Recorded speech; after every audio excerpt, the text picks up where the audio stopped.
Alguns vídeos atrás, vocês me falaram que vocês querem muito entender por que eu não gosto do Estado-nação. Qual que é a minha birra com o Estado-nação?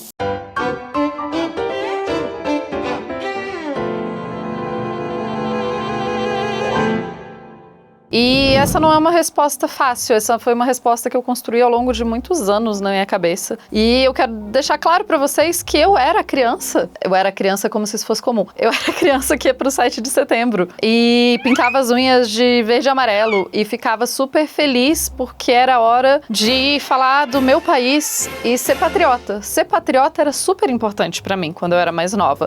Tupá! Gente, tem 20 anos. Mais de 20 anos isso. Mas já foi a minha coisa, assim. Eu efetivamente acordava 6 e pouco da manhã no 7 de setembro pra pegar um bom lugar. Pra pegar um bom lugar na arquibancada e ver o desfile. E eu sabia quase que de cor a ordem do desfile de Brasília e eu queria muito fazer parte do desfile, enfim. E não tem muito tempo que eu entendi um pouco mais o processo de formação dos estados nacionais e daí isso fez a minha cabeça entender muito mais a questão do patriotismo e me entender quanto a isso. Por isso que eu falo que não é uma resposta fácil, é uma resposta historiográfica, principalmente, e é uma resposta que talvez não vá sair em um vídeo só. No vídeo que eu gravei com o Heitor sobre o genocídio armênio, a gente comentou algumas coisas, ali deu pra ter umas dicas de por que me incomoda tanto o conceito e por que eu acho que é um dos grandes maus do séculos. Porque é uma coisa, enfim. E daí eu vou voltar um pouquinho hoje, a gente vai começar a tentar entender um pouquinho por que o nacionalismo não é uma coisa que sempre existiu, por que a gente não pode falar que as pessoas eram nacionalistas em outras épocas, necessariamente, por que isso não faz sentido em outros momentos da história. E talvez vocês estejam olhando e falando, mas Tupá, você tá dizendo que não existem nações? Você tá dizendo que as pessoas não se reconhecem como povos? E eu digo que sim, existem. Mas a forma que a gente entende nacionalismo hoje está focada em um processo histórico específico, o que é basicamente a minha resposta para quase todas as coisas que eu vou falar com vocês. Eu vou virar um pouquinho a ideia. Ao invés de falar que o nacionalismo e a história são coisas que estão conectadas, eu vou dizer que a história meio que serve ao nacionalismo. Você fala, Tupá, você falou? Inclusive eu falei errado no outro vídeo, eu falei Hesíodo ao invés de Heródoto. Caraca, velho. Mas tudo bem, né? Todos nós erramos, eu erro, inclusive. Vocês podem me questionar, porque uma das coisas que eu não quero é argumento de autoridade. Dá, porque a Tupá falou, então tá certo. Então, vamos pegar aqui o que eu tô pesquisando. E o que eu vou falar hoje são reflexões de vários historiadores, não é uma reflexão só minha. E a ideia de lembrar que a história, assim como as outras ciências, e a gente pode fazer vídeos algum dia sobre a história das ciências e como que isso que a gente chama de ciência hoje nem sempre existiu, mas mais do que nem sempre existiu, o que a gente chama de ciência hoje é uma construção de um momento específico da história, que é o século XIX. Nem sempre existiu história do jeito que a gente faz, e a piada de, quem são os dois pais da história, né? Porque a história tem dois pais ao invés de um pai e uma mãe, enfim, é uma ciência, gente, nem devia ter pai nem mãe. Mas a gente joga para uma Grécia a ideia de que a história existe como ciência desde a Grécia Antiga, mas ela não existe como ciência desde a Grécia Antiga porque ciência não existia. Então você tem ali século XVII, século XVIII, especialmente XIX, a constituição do que a gente chama de ciências, física, biologia, etc.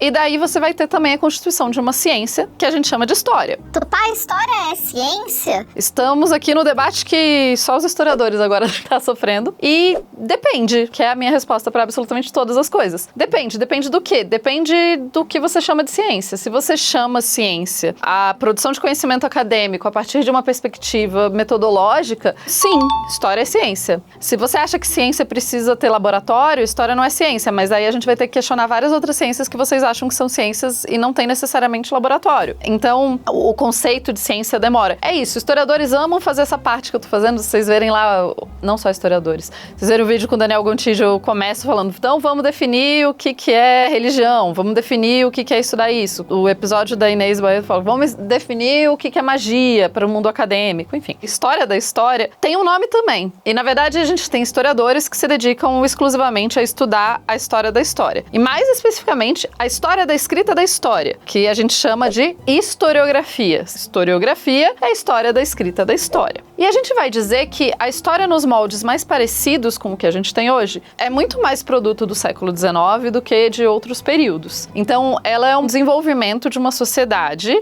industrial, um desenvolvimento europeu. Então, o modelo de história, universidade, etc., é um modelo que vem da Europa. E isso molda muito do que ela é. Se a história é do século XIX, a gente pode entender também que ela cumpriu uma função no século XIX. Nada acontece por acaso, assim. Os fatos históricos, eles não estão lá no vácuo e de repente são colhidos. Algum dia eu vou fazer outro vídeo. Teremos uma tangente sobre isso e falaremos sobre isso. Mas a gente tem que entender que o momento do século XVIII e século XIX, que os países vão começar a criar essa construção de Estado-nação. O que é um Estado-nação? Estado é a coisa política. Política ou de partido? Não é de partido, tô falando a coisa política. Então, assim, é a forma como aquele espaço será governado. Então, eu tô falando de leis, tô falando de estrutura básica, etc. Nação é conectado com o povo. E a gente, a partir nos últimos 200 anos, nós, seres humanos, ou uma parte considerável dos seres humanos, chegou à conclusão que essas duas coisas precisavam ser conectadas profundamente. Um Estado deve conter naquele Estado uma nação. Eu já comentei com vocês que uma das falas que mais me incomoda do último governo, do governo Bolsonaro, foi justamente a fala do Weintraub, que era ministro, está num vídeo de uma reunião, e ele fala que ele odeia, né? Ele fala assim, odeio o termo povos indígenas, odeio. Existe um brasileiro. Odeio o termo povos indígenas. É povo brasileiro, só tem um povo. E pra mim, essa fala dele é a explicação quase de por que eu não gosto do Estado-nação. Porque afinal, ele tá ali falando pra mim o quê? Só deveria existir um modelo do que é ser brasileiro. Todos os brasileiros deviam ser de um tipo só, que é o tipo que eu acho legal. E esse deveria ser o tipo principal, e esse deveria ser o tipo que a gente faz propaganda e tal. E esse tipo é um tipo idealizado, porque ele não existe na prática. A pessoa perfeita que a gente imagina como o cidadão perfeito, ele não existe de verdade. Ele só existe nas nossas cabecinhas, porque nas nossas cabecinhas as coisas são perfeitas, ideais e maravilhosas. E tudo isso tem a ver com o meu movimento literário favorito. Sim, eu tenho um movimento literário favorito. Sim, isso faz parte quase do meu eu, que era um eu que gostava de desfiles de 7 de setembro. O meu movimento literário favorito sempre foi o romantismo. Eu gosto, gente. Deixa eu ler as coisas que eu gosto. Mas eu gosto mais de realismo e do Machado de Assis. Que bom ler realismo e Machado de Assis. Mas eu prefiro literatura contemporânea. Tá tudo bem, gente. Eu não tô aí obrigando ninguém a gostar do que eu gosto, não. Eu gosto de romantismo. Eu gosto das descrições e eu gosto das idealizações. O romantismo, além de um movimento literário, um movimento cultural, etc., ele perpassa muito da sociedade. Então a gente tá aqui no momento, século XVIII, XIX, essa ideia de que, existe uma pessoa ideal, existe o ser ideal para aquela construção. E eu tô falando e não cheguei ainda na parte, mas a gente tem que entender que o romantismo, ele não era só um movimento de, idealização. Ele é um movimento político também. Se vocês voltam lá no episódio que a gente gravou sobre o genocídio armênio, o Heitor comenta como você vai ter um momento que está relacionado com o romantismo, de uma idealização de quem seriam os turcos ideais, que seriam as pessoas que seriam a nação ideal daquele território específico. E isso vai acontecer em vários outros países, e essa construção de que, existe uma pessoa ideal para esse território específico, e a partir disso, essa pessoa ideal é a pessoa que a gente deve considerar, etc, etc, etc. Então, padrão número 1, já estamos aqui destrinchando a nossa questão, é a ideia de que o estudo da história está relacionado com a ideia de uma nação e de um povo ideal, que está relacionado com a construção de que existe um tipo de gente ideal que deve morar em um território específico. E daí você pensa, não, Tupá, mas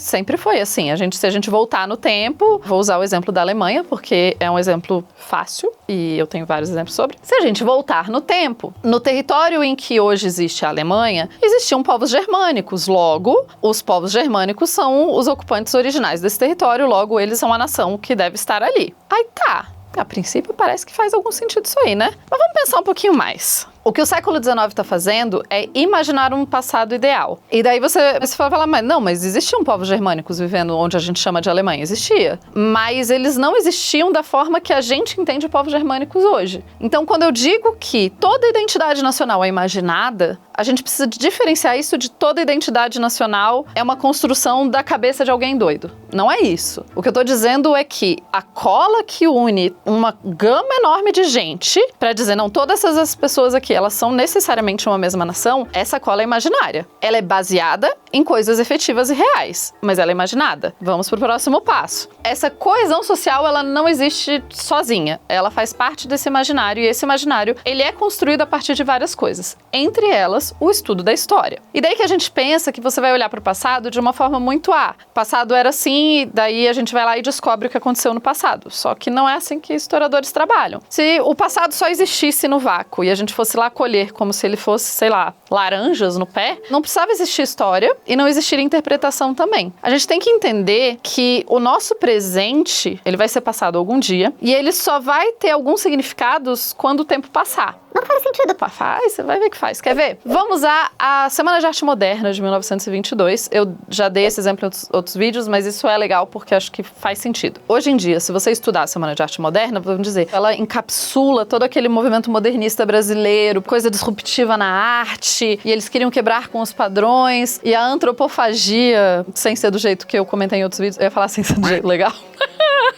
A antropofagia sem ser do jeito que eu comentei em outros vídeos e tal. Tem isso. Só que se você tivesse uma máquina do tempo, que não existe, mas se você tivesse, voltasse lá e perguntasse para as pessoas da Semana de Arte Moderna, primeiro, as pessoas que estavam participando da Semana de Arte Moderna iam ficar quê? As pessoas que escreveram sobre a Semana de Arte Moderna iam falar quê? Porque os jornais da época não falam, nossa, está acontecendo um evento que é a soma de tudo que já aconteceu antes. Porque esse evento, ele vai significar todo um movimento artístico. Não, é isso que acontece. Esse significado a gente dá no futuro. Então, o que a gente vive hoje no futuro influencia a forma como a gente interpreta o passado. Não quer dizer que o passado está mudando. A Semana de Arte Moderna aconteceu. Só que a Semana de Arte Moderna ser uma coisa significante para o nosso presente é uma construção do presente. Não é porque naturalmente a Semana de Arte Moderna sempre seria importante. O que é importante hoje é baseado no que a gente entende da gente como sociedade hoje. E eu preciso muito que vocês comentem nos comentários. Comentem nos comentários. Eu preciso muito que vocês falem se isso tá fazendo sentido. Se essa coisa de eu estar explicando pra vocês essa ideia de que, na verdade, quando a gente tá falando do passado, a gente tá falando muito do presente também. E o passado, nesse sentido, está sempre flutuando. O que não quer dizer que os eventos do passado mudam. Os eventos do passado não mudam, porque eles já aconteceram. O que muda é a forma que a gente olha pra eles e interpreta eles. Outro exemplo bom, eu aprendi na escola, que era o descobrimento do Brasil. O que faz zero sentido por motivos de tinham seres humanos aqui, né? Então você não descobre um negócio que já tem gente, assim. É a mesma coisa que eu entrar na sua casa e falar, olha só, descobri um apartamento. Tipo, não, então, eu moro aqui. Problema seu, acabei de descobrir. Não é assim que funciona, foi uma invasão. Mas esse momento ser importante pra gente é uma construção nossa de agora. Isso é interessante até pra gente pensar em algum outro vídeo, a gente vai pensar um pouquinho sobre periodização. Nossa, eu tô muito da teoria aqui, mas é porque assim, tudo isso influencia o porquê que eu parei de ter gosto de ir pro desfile de 7 de setembro. E daí talvez vocês... Eu não quero saber.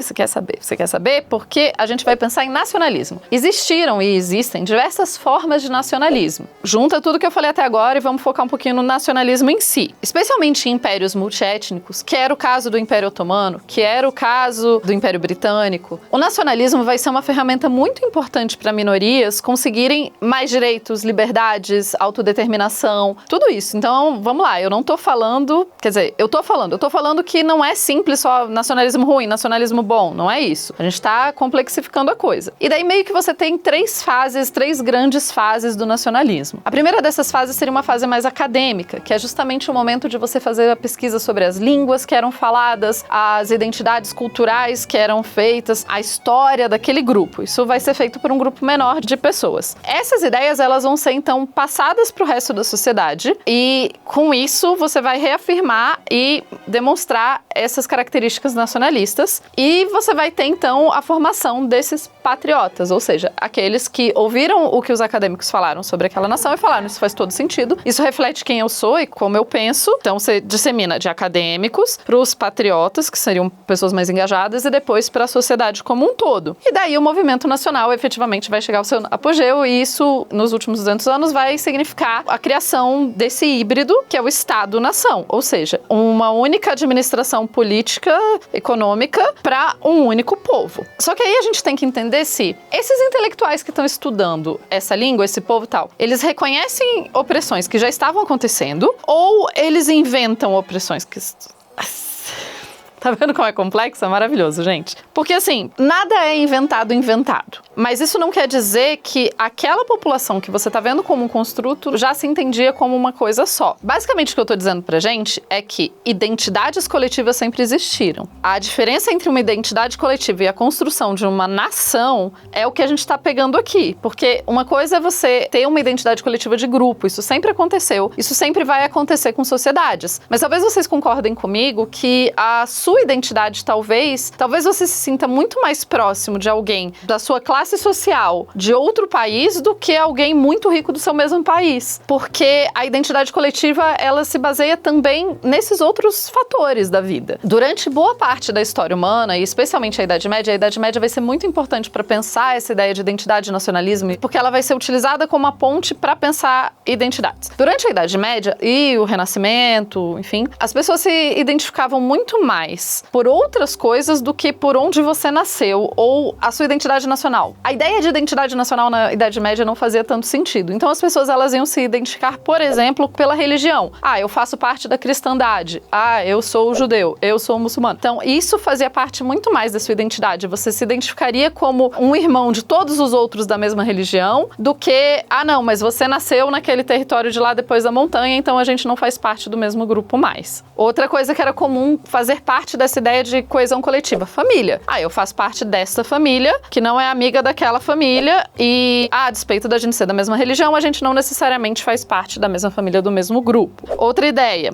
aonde a gente mora, eu sou dessa área, você é daquela área, então isso faz com que a gente se separe. Outra coisa, extrato social. Ah, eu sou camponês, então os camponeses, eles se sentem mais unidos entre eles do que necessariamente um camponês e um nobre. Vocês estão vendo que a construção da identidade coletiva, ela vai muito além do que é, nação ou não nação, ela é muito mais relacionada com essa ideia de outras coisas que nos unem. E daí isso é importante pra gente entender que não é do nada que sai a ideia de nação. A nação também existia, tipo, eu sou do povo dos francos, eu sou do povo tal, eu sou romano, eu sou... Enfim, a nação existe, só que ela não é a linha identitária mais forte. Ela vai ser uma das muitas formas de você se identificar com outras pessoas, outros seres humanos que fazem parte do conglomerado que você faz parte, conglomerado de gente. E daí é interessante a gente entender que durante a Idade Média, por exemplo, a gente estuda muito que a queda de Roma foi por causa dos bárbaros e daí a galera passou a... É tipo como se todo mundo tivesse acordado e falado, não sou mais romano, agora eu sou da Idade Média. E na verdade, quando a gente vai olhar os textos produzidos pelas pessoas, especialmente da elite durante a Idade Média, eles vão sempre dizer que eles são romanos.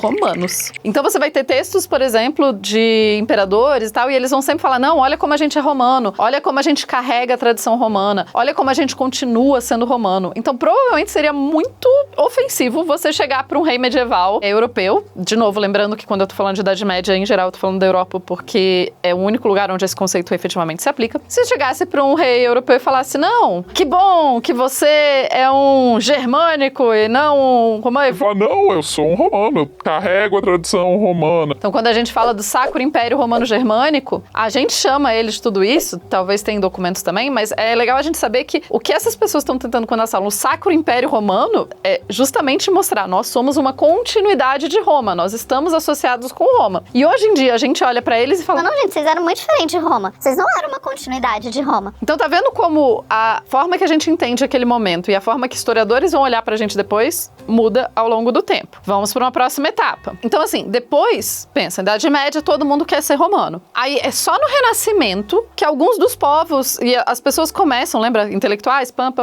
eles começam a olhar e falar, peraí, na real os romanos invadiram a gente. Então se pá, a gente não devia achar legal ser romano, porque os romanos que foram imperialistas, não usavam necessariamente esse termo, mas foram os romanos que invadiram a gente. Quem sabe nós somos descendentes dos caras que foram invadidos pelos romanos. E talvez a nossa identidade como os invadidos pelo romano, aquele povo que vinha antes, seja mais importante do que a nossa identidade romana. Então tá vendo como muda também, o mesmo grupo muda como ele se identifica, como o que ele é. E daí a gente pode pensar, por exemplo, na França, onde você tinha, eventualmente, a formação de um estado. Então, a França é um dos estados que vai se unificar relativamente cedo. Existe o estado francês, mas nem todos os que habitam o estado francês são considerados do mesmo povo. E pra gente isso é muito confuso hoje, porque a gente tem a impressão que, não, você nasceu na França, você é francês. Só que em 1600 você é subordinado ao rei da França. Não quer dizer que você seja que nem ele. Você não faz parte do mesmo povo. Ninguém tá interessado nisso. Até porque você é um camponês, filho. Sai daqui. Já na Alemanha, por exemplo, ou no que a gente chama de Alemanha hoje, as pessoas reconheciam que elas tinham elementos culturais próximos. Então, assim, o pessoal do reino ao lado fala uma língua muito parecida com a minha. A comida do reino aquele ali é muito legal, é muito próxima da minha. Então, nós somos o mesmo povo. Mas nós não fazemos parte de um mesmo estado. Temos vários reinos. Então, tá vendo como tem formas diferentes de se organizar a mesma ideia? Então, em um lugar, você tem uma galera que, não, nós temos um grande estado. Quem tá habitando esse estado não é necessariamente a mesma nação. França. E no exemplo da Alemanha, a gente tem, todo mundo se reconhece como a mesma nação, mas você tem vários estados. E se a gente olhar, por exemplo, para a Polônia, você vai ter uma ideia de nação relacionada com uma aristocracia. Então, os aristocratas da Polônia vão falar, nós somos uma mesma nação. Camponeses, o que tem a ver, saca? Então, esses daí estavam aí e a gente não é exatamente a mesma nação. Nós não nos identificamos com uma população parecida com eles. E daí a gente vai ter, por muito tempo na Polônia, por exemplo, as elites negando ou renegando uma identidade eslava. Eles vão dizer que não. Eles fazem parte de um povo que veio das estepes. Então, as elites, essa identidade de nação deles está muito mais relacionada com isso do que com o resto da população. Na França, de novo, lembra que eu falei, na França você tem um estado. Então, ser súdito do rei da França, todos eram. Mas existe uma diferenciação muito forte entre nobres e camponeses. E daí eles falavam, não, a plebe, os camponeses, eles são descendentes dos gauleses. Asterix. E então, eles foram nominados, logo, eles são quase que sub-humanos. E isso ajudava, inclusive, na dominação dessa elite durante o Renascimento. Tipo, essa plebe aí é plebe, eles são gauleses, eles não são nem que nem a gente, não são nem gente que nem a gente. Já a elite seria descendente dos francos. E quem são os francos? São o povo que invade ali aquela região. Então, a elite seria descendente dos francos, grandes guerreiros, pessoas muito melhores, porque afinal, se eles dominaram os outros, significa que eles são menores, ótimo. Se eles dominaram os outros, significa que eles são melhores. Esse argumento, inclusive, eu já vi gente usando por aí, falando, não, mas se o seu povo foi dominado, é porque o seu povo era pior. Eu falei, mais ou menos. Enfim. E assim, os francos são os guerreiros que derrotaram os romanos. Então você tem essa coisa também, né? Os gauleses são os caras que perderam para os romanos. Os francos são os caras que ganharam dos romanos. E se vocês verem o meu vídeo sobre o Júlio César conquistando a Gália, vocês vão ver que faz parte desse contexto muito doido aí. É bem curioso, porque quando a gente está pensando em construção de identidade nacional, a gente está pensando também sobre as narrativas do passado. Eu já vou chegar lá. Esse episódio, eu trabalhei muito para pensar ele, e ainda agora, enquanto eu tô falando com vocês, tem várias ideias pulando na minha cabeça, tá um pouquinho difícil de concentrar, mas vamos juntos. Essas interpretações que vão acontecer na França, elas estão muito baseadas em interpretações da Idade Média. Elas ajudavam a justificar na Idade Média a servidão, porque todos aqueles que serviriam, em teoria, seriam galeses, então eles deveriam servir. E daí eles vão debater, tipo, quem são os verdadeiros franceses, né? Porque quem que é francês de verdade? São os descendentes dos francos ou os descendentes dos gauleses? E daí vocês talvez estejam pensando, caraca, Tupá, eu nunca imaginei que a gente podia pensar em diferenças de população na França. A França não é tipo França? Assim como a Inglaterra? Eu adoro esse argumento. Não, mas o inglês, eu falo, o que é um inglês, gente? O que é um francês? Esses povos da Europa, eles não são... Se você fizer um exame de DNA, é misturado, porque a construção dessa coesão social é posterior. Estou falando sobre essa construção ideológica, bonita, acadêmicos e tal, estamos debatendo quem que são, na verdade, os franceses. E daí, eventualmente, a gente chega na Revolução Francesa e a gente chega em períodos revolucionários no qual o nacionalismo vai ser influente na própria Revolução e na própria forma como esses povos pensam as revoluções. Durante a Revolução Francesa, você vai ter um pouco uma mudança disso. Então, você mantém a ideia de que existem verdadeiros franceses, mas você substitui a ideia dos francos pelos gauleses. Então, os verdadeiros franceses seriam os gauleses e os francos seriam a elite invasora que chegou depois. Então, você vai eliminar os nobres ou expulsá-los. Quando eu falo isso, gente, é bem importante, vocês vão voltar lá no episódio de Revolução Francesa para ver um pouquinho mais sobre isso. Não existia uma lei de matem todos os nobres, não existia uma lei de temos que eliminar todos os francos, nada disso. O que eu tô falando são as ideias que a gente consegue ver na sociedade, que talvez o seu vizinho falasse, não, mas esses nobres, eles eram descendentes dos francos, é por isso que eles não amam de verdade a França, enfim. São ideias que perpassam a sociedade, tá? Então a gente tá aqui falando muito mais dessa camada de ideias do que necessariamente do dia a dia. E já tá fazendo mais sentido pensar o nacionalismo no Brasil? Porque o nacionalismo no Brasil, talvez vocês estejam pensando, mas e quem é o brasileiro? brasileiro. O que define ser brasileiro? Nascer no Brasil? Talvez você pense nessa parte teórica, assim, né? Tipo, não, se eu nasci do Brasil ou sou filho de pais brasileiros, isso significa que eu sou brasileiro. Tá, mas o que é mesmo a cola? Vamos voltar lá no que o Weintraub fala. Ele basicamente está dizendo, não, todos nós temos que ser iguais. Não, se a gente olhar o DNA dos brasileiros... Não, todo mundo aqui sabe que se a gente olhar o DNA do brasileiro, a gente vai achar um monte de gente. Então, ser brasileiro é uma construção. E, semi-spoiler, é mais ou menos por isso que parou de fazer sentido pra mim. Então a gente viu mais ou menos o exemplo da França, vou pensar um pouquinho agora no exemplo da Alemanha. No século XV é descoberto um manuscrito de Tácito falando justamente sobre povos germânicos ali no século III. Então Tácito está escrevendo na Antiguidade, falando sobre um povo que já se auto-intitulava germânico no século III. E isso vai meio que criar a ideia de que existe talvez um povo germânico puro, que, sei lá, saiu da terra como se fossem árvores. Ai, gente, deixa eu contar pra vocês uma fofoca de bastidores. Eu sei que eu interrompi o vídeo, mas segura que é uma fofoca boa. O João Carvalho teve aqui no estúdio. Ele gravou alguns episódios do Hora Boa, eu participei. Se você não viu, pode ir lá ver e tal. E ele gravou também um episódio comigo, que vai sair, vai acontecer. E quando a gente tava conversando, eu comentei pra ele da viagem. Enquanto eu falava da viagem pra Inglaterra, ele foi ficando com os olhinhos brilhando, assim. Especialmente porque no mestrado dele, ele trabalhou com um dos pupilos de Anselmo. Quem é Anselmo, Tupá? Ele é um dos padres mais importantes lá da Idade Média na Inglaterra. Então ele ficou muito animado porque historiadores ficam animados com esse tipo de coisa. E eu pensei, cara, que ideia boa, né? Aí eu falei com a Pauline e a gente conversou e confabulou e falou, não, boa ideia, boa ideia, boa ideia. E daí a gente tem o prazer de anunciar oficialmente que João Carvalho vai fazer parte da viagem. Sim, então agora, se for viajar com a gente pra Inglaterra, você não terá um, você não terá dois, você terá 3 historiadores pra falar imensamente no seu ouvido até você enjoar. Não, eu juro que você não vai enjoar, porque vai ser super legal. Então, se você tá interessado em fazer essa viagem com a gente vai fazer um roteiro que não é o roteiro mais tradicional, ele é um roteiro bem diferente, que vai por lugares que normalmente os passeios pela Inglaterra não vão. Clica aqui no QR Code, ou no link, ou nessas coisas assim. Fala com o pessoal lá da agência, que eles vão trazer todas as informações pra vocês. Nossa, Tupá, eu não sei se eu dou conta de pagar. Enfim, fala com o pessoal da agência, de verdade. Entra em contato com eles, vê as condições de pagamento, etc, que tem como fazer vários esquemas, tá bom? Beijos.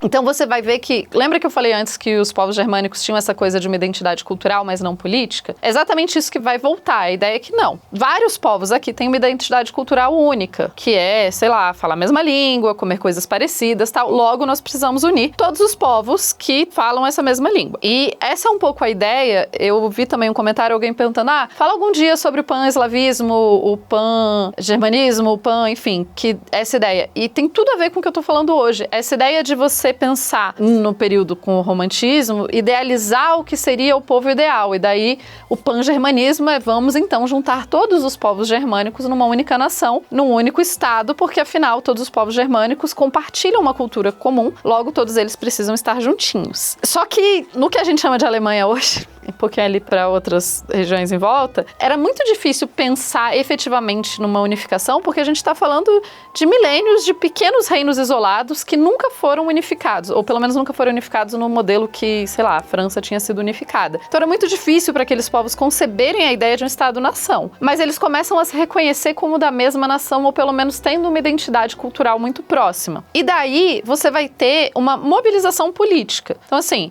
não, olha gente, nós... acadêmicos, descobrimos que existia já na antiguidade a descrição de um povo que é o povo alemão, o povo germânico. E daí a gente consegue perceber que, na verdade, esse povo germânico compartilha coisas culturais juntas. E se nós compartilhamos coisas culturais juntas, a gente devia se juntar num grupo só. E daí vem essa ideia de que a nação alemã existiria desde o século I. Só que, se você voltasse no século I, provavelmente as pessoas não diriam isso. Mas tá, segue aqui comigo. E daí, o que seria a expressão concreta dessa identidade? O que a gente consegue usar no século I para provar que já existia um grupo de gente que se chamava germânicos? E daí que entra a linguagem. Então você vai dizer, olha, tem documentos no século I escritos ou falando sobre essa galera que compartilhava a mesma língua. Logo, eles são o mesmo grupo de gente. E daí a gente vai ter um problema. Porque assim, falar a mesma língua define que você é o mesmo tipo de gente? O mesmo grupo de gente? Vamos lá. A ideia de nacionalismo no começo, e eu tô falando aqui, né, ainda no século XVIII, lembra que a Alemanha se unificou depois, a Alemanha e a Itália se unificam tardiamente, entre aspas. Os príncipes desses povos, eles não estão muito interessados em unificar, tipo, estão vindo essas ideias dos intelectuais, tipo, olha galera, uma só nação germânica e tal, e os príncipes estão tipo,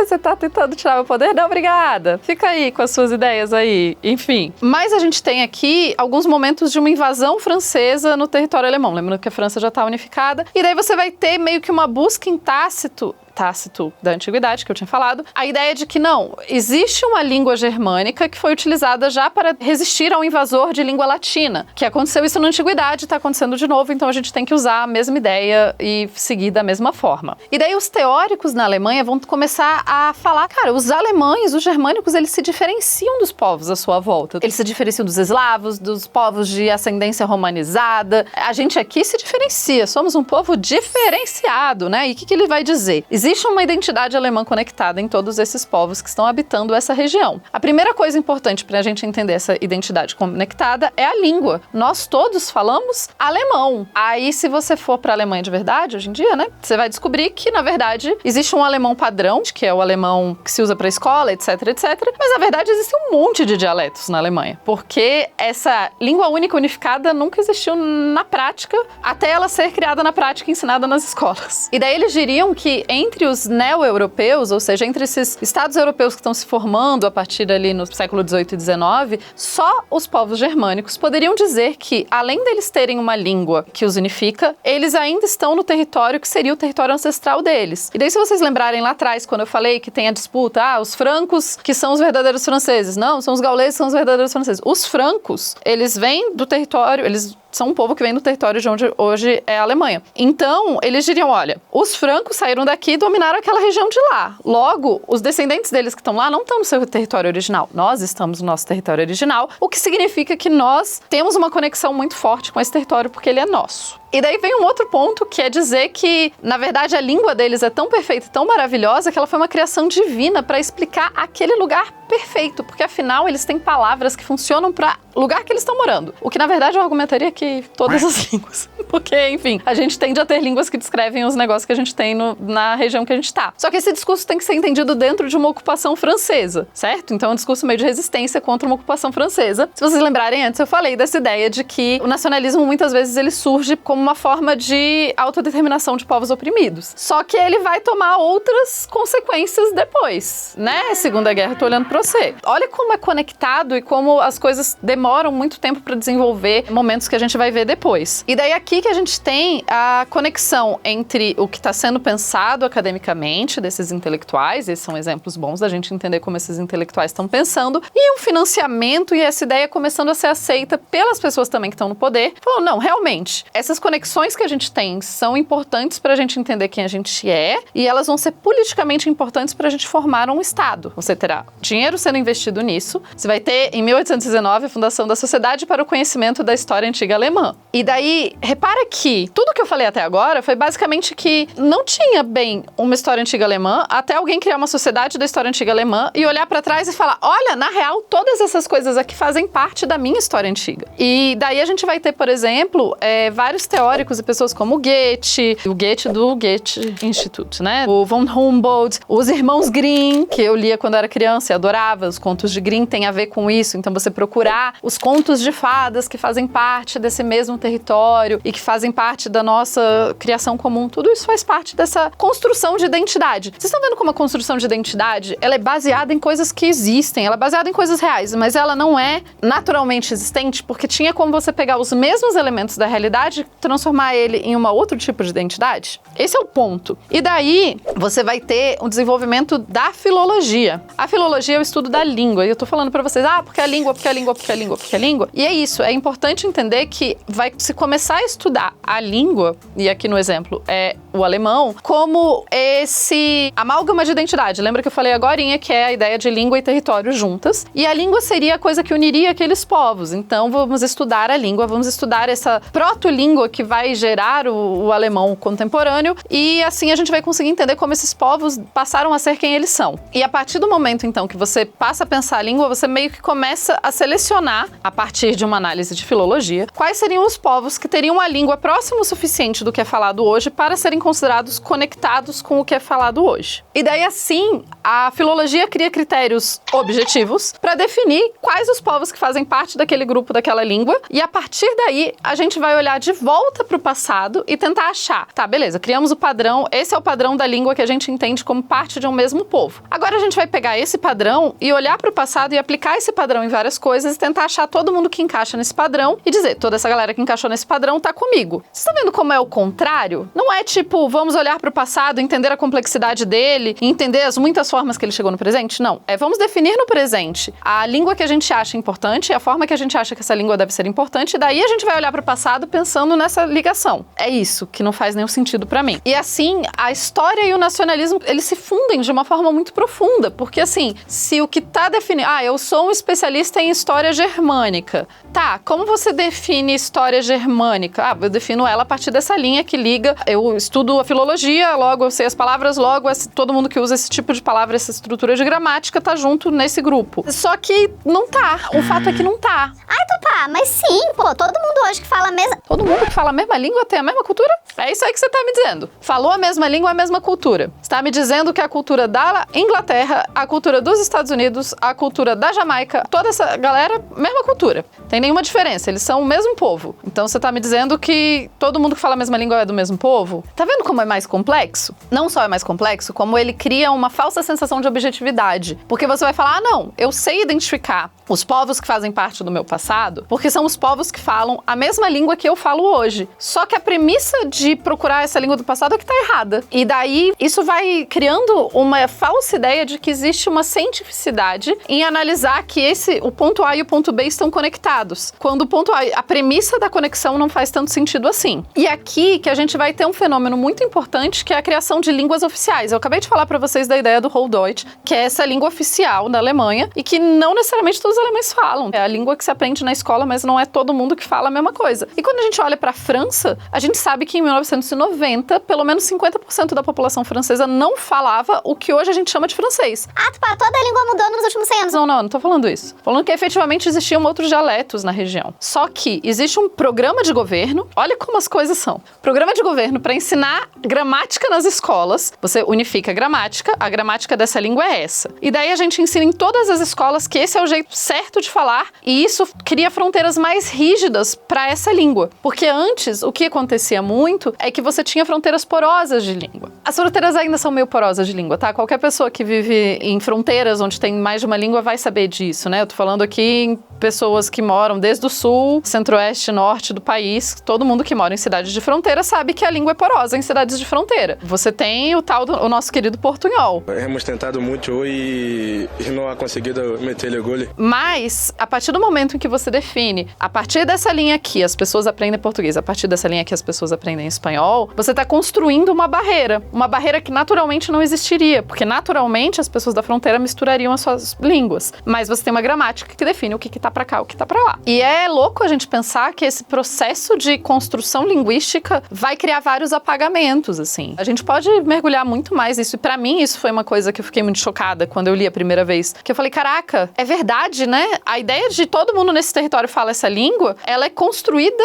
a posteriori, ela não é que naturalmente todo mundo nesse território falava essa língua, é porque a gente fez com que nas escolas fosse obrigatório todo mundo falar essa língua. É muito doido, é muito doido. Então, a escola passa a ser um instrumento fundamental do nacionalismo. Você ensinar gramática é um instrumento fundamental do nacionalismo. Nossa, Tupá, você quer então que não tenha gramáticas? Não, gente, não tô falando nada disso. Eu não tô nem falando pra você ser contra ou a favor do que eu tô te contando. Eu tô só querendo que você entenda os processos por onde a gente chegou neles. E entenda que o A e o B não estão conectados do jeito que a gente acha. É nesse mesmo processo que a gente começa a estabelecer quais seriam os textos fundamentais da criação daquele povo. O exemplo fácil do Brasil é pensar que o nosso texto fundamental é a Carta de Pero Vaz de Caminha. E daí você pensa, tá, mas e todos os povos que moravam aqui antes? Ah, mas eles não escreviam. Tá, mas por que precisa ser um texto escrito? E por que a gente precisa ter um texto fundamental em português? Por quê? Porque a gente tem uma construção, e eu estou falando com vocês em português, a gente tem uma construção de que o português é a nossa língua. E todos nós devemos falar português, porque é isso que nos une como brasileiros, ou pelo menos isso é uma das coisas que nos une como brasileiro. E daí você começa a pensar e você fala, cara, mas não faz faz nenhum sentido. É a mesma coisa de falar, não, o Brasil a partir de 1500. Confuso, tudo muito confuso. E essa herança, essa ideia toda, ela acaba virando uma ideia muito perigosa. Povos sempre foram porosos. E a ideia de que não, a gente consegue estabelecer parâmetros muito específicos para diferenciar o grupo A do grupo B, sendo que, na verdade, o grupo A e o grupo B têm coisas semelhantes e coisas diferentes e nunca foi tão separadinho assim. E daí a gente passa a ter uma ideia de etnicidade, que é uma ideia muito recente na história da humanidade, que é uma ideia política e cultural. Ela não é só uma ideia cultural. Então, não, eu sou da mesma etnia, mas nós vivemos em países diferentes. Não. A minha identidade e a minha etnia tem a ver com política e cultura e eu tenho que morar num estado, num lugar onde essas duas coisas estejam alinhadas. Que é parte de por que eu acho essa uma ideia estúpida. Porque seres humanos sempre andaram por aí. Daí a gente agora, de repente, fala, não, desse lugar aqui só pode ter um tipo de gente. Mas aí sempre teve vários tipos de gente. Não importa. Agora eu defini que o tipo de gente certo desse lugar é esse e daí vocês que se virem. Vocês estão pegando por que eu não gosto do...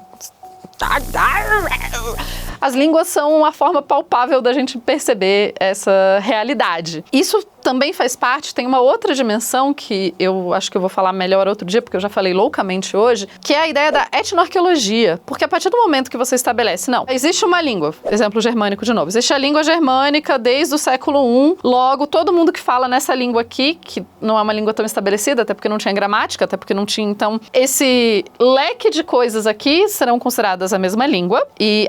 mas ela é semelhante. Tá, ela é semelhante, não tô falando que ela não é, mas eu tô dizendo que você coloca um leque de coisas, daí você fala, então todo mundo deste território faz parte desse leque de coisas. E daí você vai lá e estuda os vestígios arqueológicos daquele povo. E daí você vai dizer, olha, o povo que fala essa língua também faz coisas desse jeito. Então enterra as pessoas desse jeito, faz potes desse jeito. O problema disso é que, historicamente, isso não necessariamente está junto. Então, às vezes, você tem povos que falam a mesma língua, mas têm práticas culturais diferentes. Às vezes você tem povos que não falam a mesma língua e têm práticas culturais semelhantes. Porque cultura não é tipo, você pega e instala um grupo completo de coisas de cultura. E isso é uma questão arqueológica bem importante, porque muitas vezes, não estou dizendo sempre, mas muitas vezes você não consegue estudar um túmulo, por exemplo, e só a partir daqueles túmulos definir a etnicidade daquela pessoa.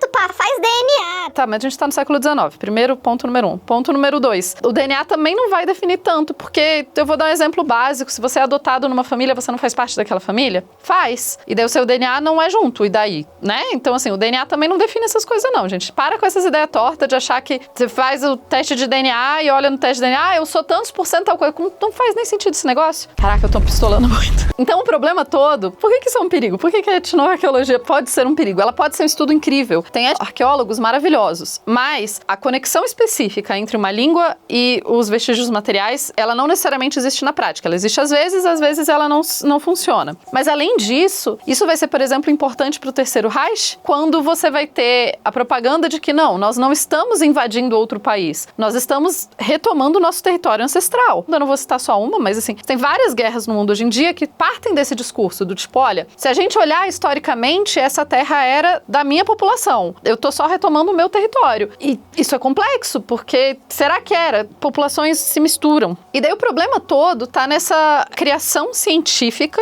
entre aspas, o científico. O problema todo na criação científica da ideia de que você tem como estabelecer critérios objetivos para definir o que é uma nação a partir de língua, território e cultura. E que a língua, território e cultura de um povo é muito, muito distinta do povo do lado. E isso faz com que eu consiga separar perfeitamente os dois. A questão é que você não consegue separar perfeitamente os dois. Isso é uma construção, porque você escolhe os critérios. E talvez se você olhasse para esse mesmo conjunto de povos, a partir de outros critérios, eles estariam juntos. Mas daí você olha por esse, eles estão separados. Entendeu? E daí se a gente pensar, vou pensar aqui em bungúrdios, godos, lombardos, croatas, búlgaros e vários outros povos. Esses povos, eles se espalharam pela Europa por N motivos ao longo de milhares de anos. E nem todos eles moram em um grupo no mesmo território. E nem todos eles têm um território que corresponde à identidade dessa identidade. E eles também se miscigenaram com outras populações. Então, como que a gente faz para separar perfeitamente bem um estado e uma nação? Sendo que, historicamente, isso nunca foi separado. Então, assim, a gente tem que entender que o passado e o presente, eles estão conectados a partir de muitas linhas. E não num fio só. Porque toda vez que você diz,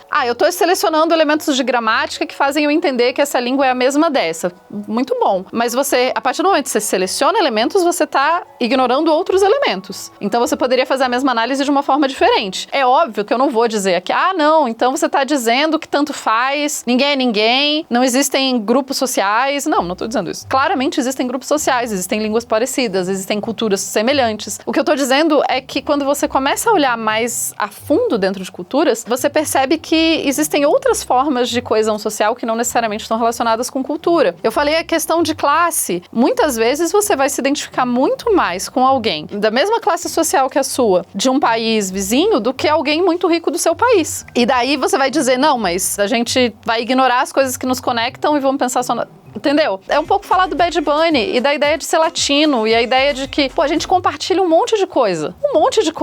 Mas a gente não compartilha a língua, nós brasileiros e o pessoal que fala espanhol aqui perto. Então a gente não é o mesmo povo, mas eles também não são os mesmos povos. E daí, enfim. Confuso. A gente tem que entender também que o passado é muito mais confuso do que a gente pensa. Então, quando a gente não tem como determinar a língua específica de determinados povos da antiguidade, como que eu sei que o pessoal que morava nesse lugar falava essa língua se eles não deixaram nada escrito pra mim? Como? Como ele, como a mãe dele que eu conheci também, como a Vânia, que é sua mulher. Ou então, não, mas eles deixaram coisas escritas. Como que eu sei que todo mundo que morava aqui falava a língua desse papel escrito? Porque não tem como você saber isso. Você tem como saber o que está escrito no papel. Você não tem como saber que todas as pessoas que moravam num determinado lugar onde eu encontrei um papel falavam a língua daquele papel. É mais confuso do que parece. Tupá, então posso falar qualquer coisa Você não pode falar qualquer coisa de história. Você pode dizer que provavelmente as pessoas dessa região falavam essa língua aqui. Se você não tem mais nenhuma evidência do contrário, você não tem por que propor outra coisa. Mas ainda assim você tem que entender que o passado é mais poroso. E daí a gente tem que entender que língua não necessariamente define etnia e cultura material não necessariamente define povo ou etnia. Não é um tipo de pote que você encontrou num túmulo que significa que aquela pessoa enterrada com aquele pote necessariamente fazia parte daquela cultura. Essas coisas, elas são, né? Às vezes você compra um pote, você nunca comprou nada da China. Tupá, mas hoje... As pessoas sempre se interessaram por coisas diferentes necessariamente das coisas delas. Muitas vezes, quando a gente está falando de um território de um país, a gente está pensando, às vezes, muito mais numa divisão campo e cidade. A outra coisa que pode muito mais definir. Se você é do campo ou do interior, você vai ter um monte de práticas culturais que fazem muito mais sentido entre outras pessoas do interior do que entre pessoas da cidade. Então, a diferença campo-cidade às vezes funciona mais. A diferença de classe social às vezes funciona mais do que necessariamente a diferença de língua. E aqui que eu chego num ponto também fundamental, que nada disso que eu falei significa que a gente não deve estudar língua, etnicidade, que a gente não deve mapear, que a gente não deve ver como que essas línguas se miscigenaram, que a gente não deve pensar isso. O que a gente tem que entender é que os critérios que a gente seleciona para definir o que é uma nação são critérios inventados. Ou melhor, são critérios escolhidos a dedo para definir o que a gente acha que deve ser o ideal de uma nação. E é por isso que na fala do ex-ministro, quando ele fala assim, só existe um povo brasileiro, o que ele está tentando dizer é, para ele é incômodo pensar que nós somos variados e nós somos múltiplos, e isso faz parte de ser quem nós somos. O fato é que a gente não consegue mapear 100% geograficamente a localização dos povos na história. Não dá pra mapear 100%, dá pra fazer DNA e tal, e que ótimo que a gente faz isso. Mas a gente não devia usar isso como ferramenta pra definir quem nós devemos odiar ou o território que a gente vai invadir. E eu acho que é muito por isso, nossa, eu fiquei muito apaixonado falando isso, mas é porque é muito por isso que conforme eu fui estudando mais essas coisas, entendendo da onde vem, qual é a história da ciência que eu trabalho, porque eu sou historiadora, eu defendo que a gente estude o passado, eu defendo que a gente entenda como os povos se mesclam e se misturam. Mas a gente tem que entender também que as divisões de estados de hoje em dia são arbitrárias, elas não necessariamente refletem as pessoas que estão morando lá. E a gente tem que entender, além disso, que seres humanos sempre andaram de um lado para o outro. E às vezes é impossível você fazer uma linha. Na verdade, normalmente é impossível você fazer uma linha. E em geral, quando você tenta fazer uma linha e fala, não, então a partir daqui, esse território é dessa galera, esse território é dessa galera, e todo mundo daqui, que é de lá, vai para lá, e enfim, e você tá deslocando as pessoas de territórios ancestrais delas também. Então, a etnicidade e a ideia de uma etnia, a partir desses critérios específicos que eu tô colocando, ela é uma ideia muito poderosa porque ela tá na nossa cabeça. E ela é mais real até por isso. Mas o que a gente precisa entender é que ela é uma construção de critérios que a gente estabeleceu. E existiam outras formas de pensar o mesmo grupo de pessoas que misturaria ele com outros grupos de pessoas. Então, a gente tem que ter consciência de quais os critérios que a gente está selecionando, por que a gente está se identificando tanto, e quem sabe, aí agora eu vou ser super, né? Quem sabe abandonar essa ideia e, sei lá, nós somos humanos. Quem sabe nem ser humano deveria ser o tipo de critério que que a gente usa. Nós somos seres vivos no planeta Terra, talvez. Nossa, que...